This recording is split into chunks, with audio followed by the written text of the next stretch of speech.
Selamat pagi, Assalamualaikum warahmatullahi wabarakatuh. Berjumpa kembali dengan Budi Rajo di Padepokan Budi Rajo. Kita mulai dengan Bismillahirrahmanirrahim, ngopi dulu.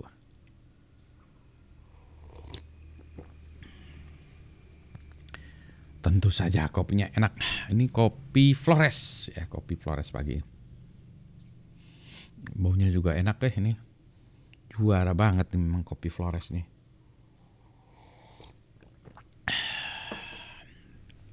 Kopinya nih dari Hungry Birds.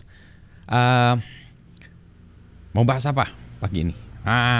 Kemarin Pak bahas soal kurikulum Pak, kurikulum baru yang dicanangkan oleh Mas Nadiem, Mas Menteri. Bagaimana pendapat Pak Budi tentang kurikulum tanpa penjurusan itu ya di SMA? Jawaban saya adalah tidak tahu.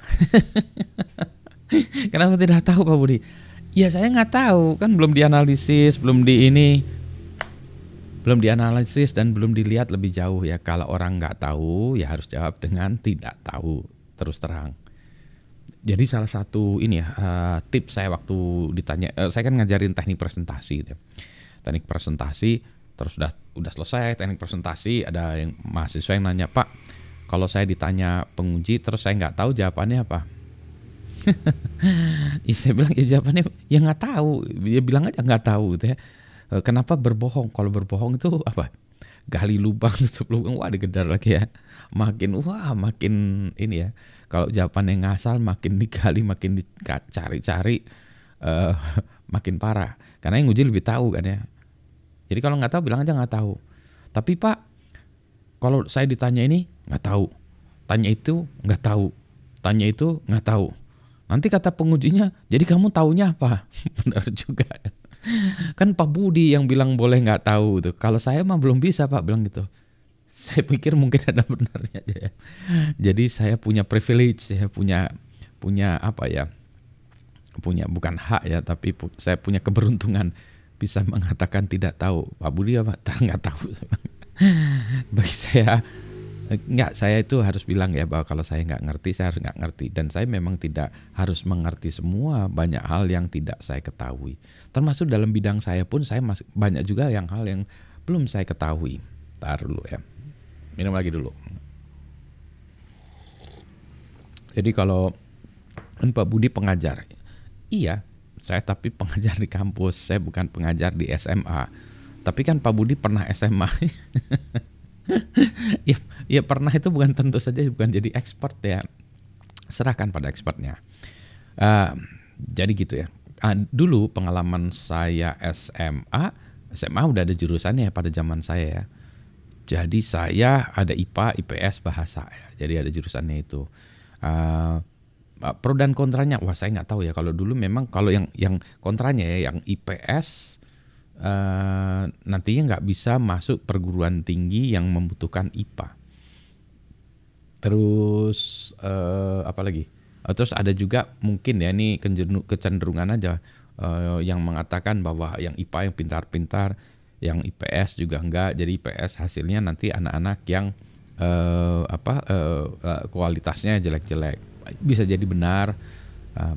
Jadi orang nggak mau ke IPS ini karena merasa wah kalau ini saya harus yang dianggap pintar-pintar gitu ya. Jadi bisa jadi ada orang yang pengen IPS tapi atau pengen bahasa tapi malah dipaksa oleh orang tuanya menjadi IPA ya, karena nggak mau dikira wah ini mah anak-anak yang bodoh gitu ya kalau itu. Nah itu dia ya, memang ada stigma seperti itu. Tapi kalau semuanya disamain juga apakah menjadi lebih baik? Nggak tahu ya. Nah, nggak tahu. Memang biasanya kalau saya juga menganut kalau spesialisasi itu nanti ya later down the line, the road gitu ya. Jadi nanti kalau sudah bahkan dalam pendidikan pun juga begitu ya. S1 meskipun sudah ada jurusannya misalnya jurusan elektro, tapi elektro kan juga macam-macam ya. Kalau zaman saya juga ada arus kuat, arus lemah, telekomunikasi. Kalau sekarang ada biomedical segala macam. Iya sih, jadi lebih ini ya, spesialis ya. Pak Budi mendingan mana, generalis atau spesialis? Itu susah ya. Kalau generalis itu ada istilah di luar negeri itu jack of all trades, master of none. Jadi kita bisa semuanya, tapi kita nggak jagoan di satu bidang. Enaknya bisa masuk ke semua daerah ya, tapi jeleknya memang kita tidak jagoan. Jadi ya semuanya bisa, tapi ya semuanya dangkal ya, dangkal, tidak jadi jagoan. Memang harus ada satu dua hal yang kita serius mendalaminya, tetapi tahu banyak hal adalah hal yang baik ya. Setidaknya bagi saya. Jadi apa yang dilakukan Mas Nadiem menurut saya baik buruknya ya sama, ada baiknya ada buruknya. Buruknya saya nggak tahu ya apa. Baiknya saya bisa melihat oh iya ya gitu.